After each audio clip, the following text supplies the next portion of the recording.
Quiero comenzar mi testimonio. Mi vida cambió el 21 de noviembre del 2017. Lo consideraba mi vida perfecta. En ese momento cambió totalmente y todo fue un caos. O para mí fue un caos. Un caos que provino de la situación que se vivió con mi esposo en Venezuela. Nosotros vivíamos aquí en Estados Unidos y él tuvo que salir a un viaje de negocio.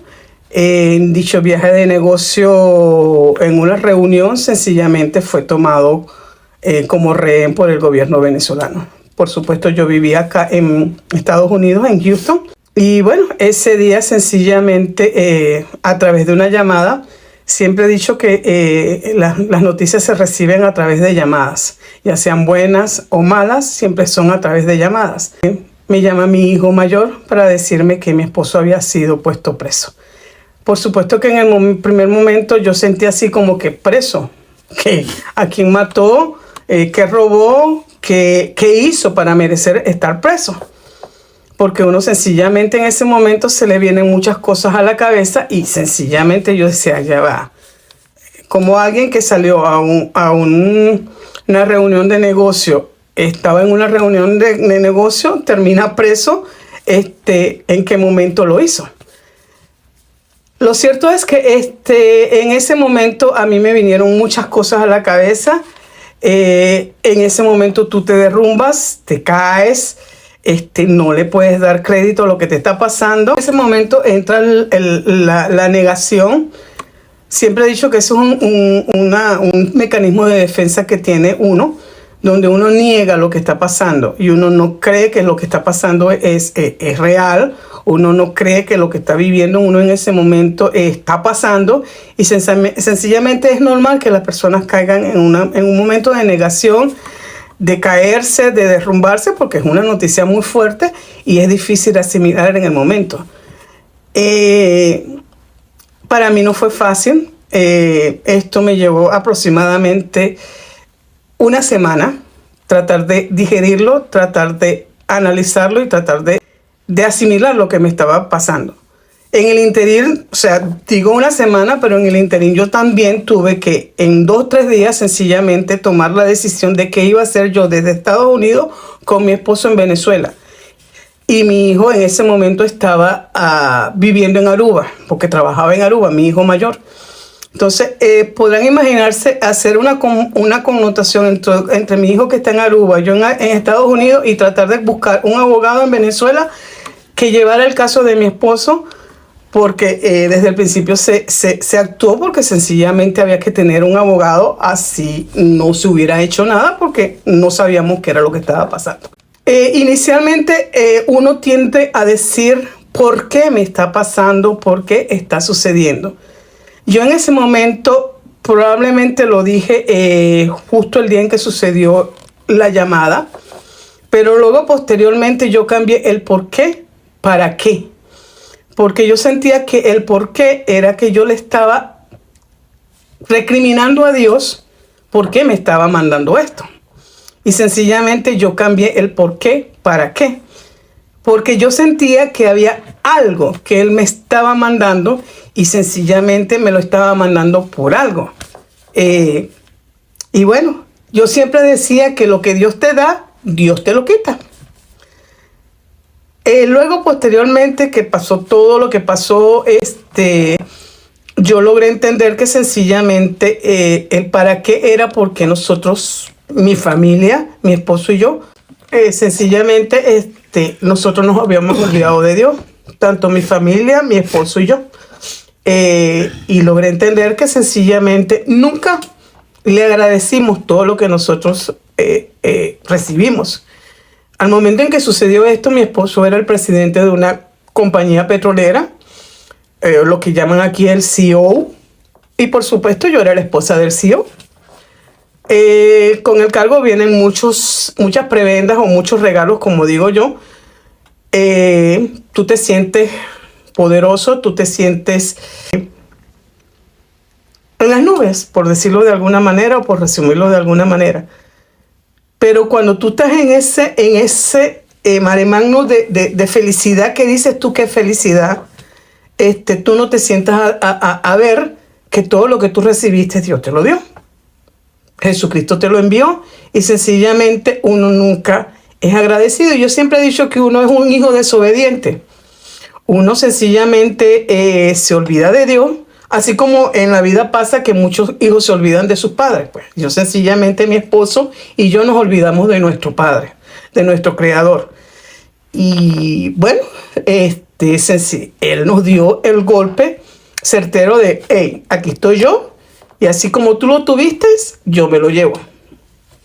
Esto se tradujo en 1775 días de lucha continua de querer traer a mi esposo de regreso a casa. Y digo que fueron 1775 días porque dirán, ¿y los contaste? Sí, los conté en un almanaque. Todas las veces que fue a una audiencia, que fueron exactamente 17 audiencias que hicieron, y las cuales muchas ni siquiera se llevaron a cabo. Sencillamente decían que lo llevaban y no lo llevaban. Se hizo un juicio, lo juzgaron por algo que sencillamente nunca hubo pruebas, nunca se pudo comprobar que lo acusaban existió, nunca, algo que no hicieron. Y sencillamente porque logré entender que el gobierno venezolano quería tener unos tontos útiles, los cuales les sirvieran para lograr lo que ellos querían lograr, que era sencillamente negociar con el gobierno americano. Sencillamente las relaciones entre Venezuela y Estados Unidos estaban rotas. Tan rotas estaban que sencillamente no existía embajada venezolana en Estados Unidos y no existía embajada americana en Venezuela. Se podrán imaginar todo esto estando nosotros acá en Estados Unidos tratando de negociar o de ver cómo se manejaba la situación allá. Durante estos 1775 días yo hice de todo. Y no solamente yo, sino las otras 6 familias. Peleé con todo el mundo, por decirlo de alguna manera, o alcé mi voz, tanto en gobierno americano, senadores, prensa, grupos de apoyo.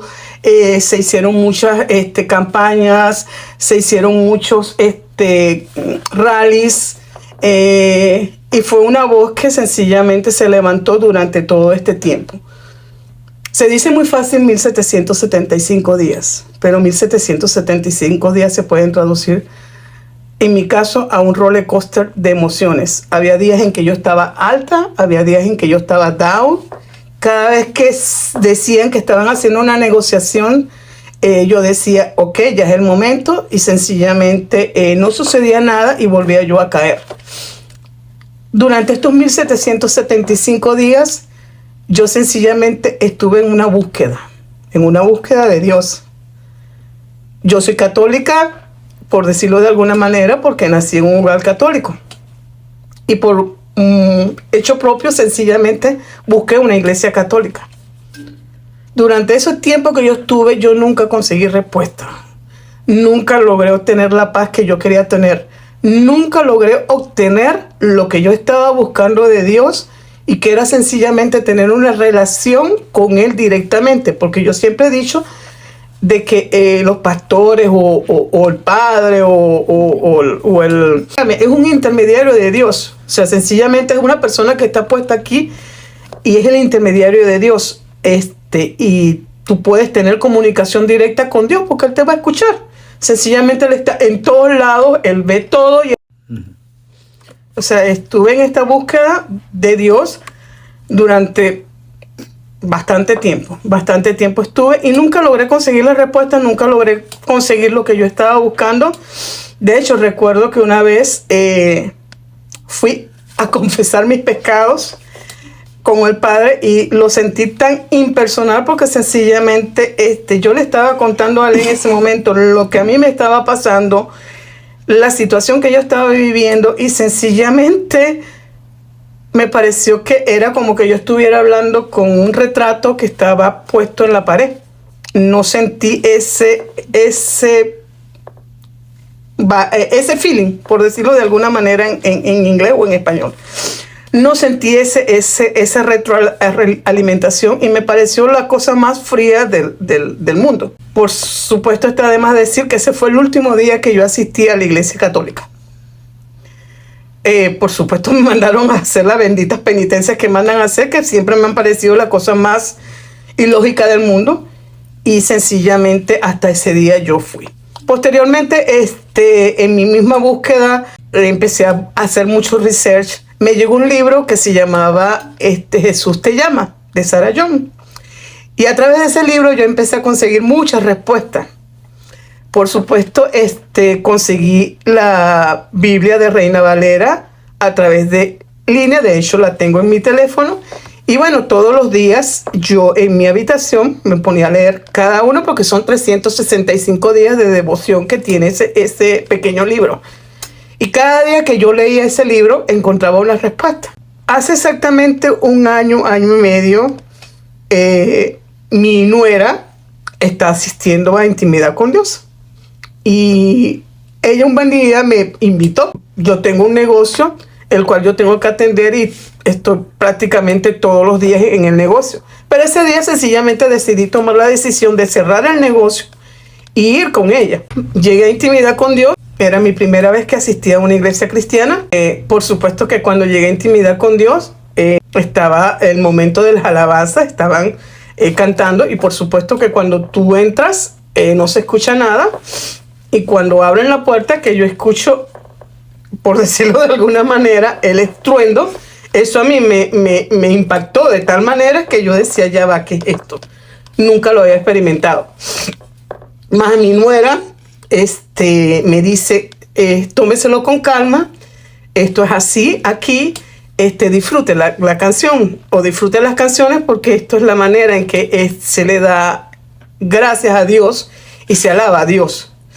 Y luego disfrute el sermón que va a dar, yo digo sermón, palabra, o la palabra que va a dar el pastor. Lo cierto es que, bueno, yo me siento, empiezo a escuchar la música, nunca la había escuchado, y esas canciones me llegaron tan dentro, que sencillamente yo en ese momento sentí que algo había pasado, y no me lo van a creer. Sentí que se abrió una válvula, y yo durante las 2 horas que estuvo durando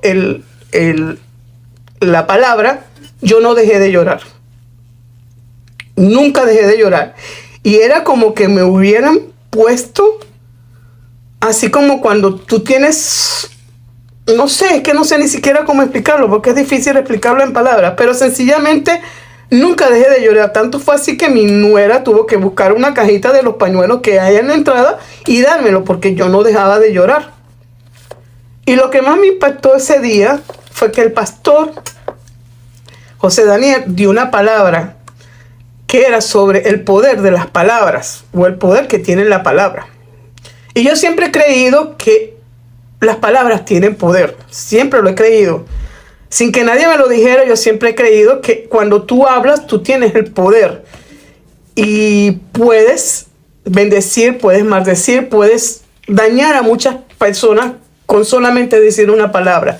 Y luego que esa palabra sale, no vale que tú hagas perdón, no vale que tú pidas permiso, que tú pidas lo siento, no vale que, mira, yo no lo quería hacer, porque sencillamente ya después que sale, ya está hecho el daño. Entonces sencillamente hay que tener cuidado con lo que uno dice y con lo que uno expresa, porque son palabras que son poderosas, y más si te vienen de adentro hacia afuera. Entonces hay que cuidar siempre lo que uno... Ajá.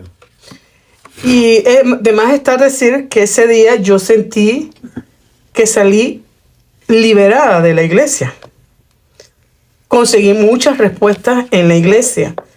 El pastor siempre, cuando el pastor o la pastora, cuando llegan las personas por primera vez, sencillamente te dicen, las personas que pasen por primera vez, pasen posteriormente que terminan la palabra, hablar con el pastor. Y siempre recuerdo que él dijo muchas palabras, dijo muchas cosas. El pastor es muy asertivo en todo lo que dice. Y recuerdo, y nunca lo voy a olvidar, que él le decía a todo el grupo que estaba ahí, denme un año. O sea, denme un año y yo les cambiaré la vida. Puedo decir que, bueno, él no es que cambió la vida. Yo buscaré la manera de que ustedes cambien la vida, por decirlo de alguna manera. Pero sencillamente él te pedía un año. Ya yo hoy en día tengo... iba esporádicamente porque, como dije, ya trabajaba y había veces que el horario que tenía para entrar era 11, 12 del día y sencillamente el primer servicio en aquel momento que existía era 10, 12 y 2 de la tarde. Recuerdo que como 2 semanas luego él anunció de que iban a abrir un tercer servicio, que era el que iban a abrir a las 8 de la mañana, que era en inglés, y yo dije, bueno, no soy muy ducha en cuanto a escuchar la palabra en inglés, pero bueno, él dijo que iba a haber traducción y dije, bueno, perfecto. Para mí eso es espectacular. Y empecé a asistir al servicio de las 8 de la mañana todos los domingos. Y realmente un año me cambió la vida. De más está decir que un mes luego de yo estar asistiendo a la iglesia, sucedió el primer cambio. Mi esposo había estado durante 1775 días preso. Habíamos estado luchando durante 1775 días para traerlo de regreso a casa. Y sencillamente, en octubre del 2022, un mes luego de que yo estaba asistiendo a intimidad con Dios, mi esposo regresó. Mi esposo fue liberado finalmente luego de muchas negociaciones entre el gobierno americano y el gobierno venezolano. Mi esposo, junto con sus otros 4 compañeros, fue cambiado por unos personas que el gobierno venezolano quería, que estaban aquí en Estados Unidos. Además está decir que eran los sobrinos del presidente de la República de Venezuela. Y ellos... fueron cambiados exactamente 7 personas. Eran ellos 5 más otros 2 americanos que estaban presos en Venezuela. Fueron cambiados en lo que se llama un SWAT y mi esposo regresó el 1 de octubre del 2022. Yo lo sentí como el primer milagro que Dios me regaló, porque luego de tanto tiempo de lucha, finalmente mi esposo estaba de regreso a Estados Unidos. Posteriormente, mi esposo estuvo en un proceso de post-trauma en un lugar en San Antonio, que fue donde lo llevaron cuando los liberaron finalmente. Y a la semana de yo haberlo ido a recoger, recuerdo que lo pasé recogiendo en San Antonio un martes, y ese domingo yo le dije, vamos a la iglesia. Y mi esposo está asistiendo también hace un año a la iglesia. Por supuesto que cuando él llegó a la iglesia le sucedió exactamente lo mismo que me sucedió a mí, porque creció en un hogar católico, por decirlo de alguna manera, y lloró hasta más no poder. No sé si alguien ha sentido esto mismo que nosotros dos hemos sentido, pero nosotros en aquel momento yo sentí lo mismo que él sintió. O sea, yo sentí que había conseguido a Dios, que estaba directamente con él, que estaba pudiendo hablar con él directamente sin tener ningún intermediario, a pesar de que el pastor José Daniel o la pastora Joanny son las personas que dirigen la iglesia, pero es una relación tan íntima que sencillamente yo me siento muy bien en la iglesia. Y ahí sencillamente cada quien va a buscar a Dios y todo el mundo sencillamente está en su mundo, por decirlo de alguna manera. No hay nadie que te critique, no hay nadie que te vea extraño. Cada quien está en su momento de intimidad con Dios y sencillamente nadie está viendo lo que tú estás haciendo, nadie te está criticando, nadie está viéndote extraño. Y la sensación de paz, de comunión, porque siempre he dicho, tú tienes que tener la comunión con Dios, es increíble, es increíble. Sencillamente Dios me puso en el camino intimidad con Dios y hoy estoy más que agradecida de asistir a intimidad con Dios. todavía estamos en la lucha, todavía estamos perseverando en lograr muchas de las cosas que queremos. Sé que Dios nos tiene muchas cosas en puerta. Nunca perdí la esperanza, jamás llegué a perder la fe. Siempre le pedía que me diera paciencia y creo que me dio toneladas de paciencia para poder soportar esto. Hubo una vez alguien que me preguntó que cómo yo había soportado esto y por cómo yo había estado durante tanto tiempo luchando por mi esposo. Y sencillamente la respuesta que le di es amor. Yo amo a mi esposo y todo lo que tuviera que hacer por él lo iba a hacer. Y sencillamente gente que dice, no, que hiciste algo sobrenatural. No, para mí no era nada sobrenatural. Sencillamente lo hice porque lo amaba o lo amo, porque lo sigo amando. Y para mí era lo más natural luchar por mi esposo, porque sencillamente ha sido mi pareja durante 37 años. Y lo conozco durante 43 años. Entonces, sencillamente no hay manera de cómo explicar lo que hice. O sea, sencillamente la explicación que hay es amor.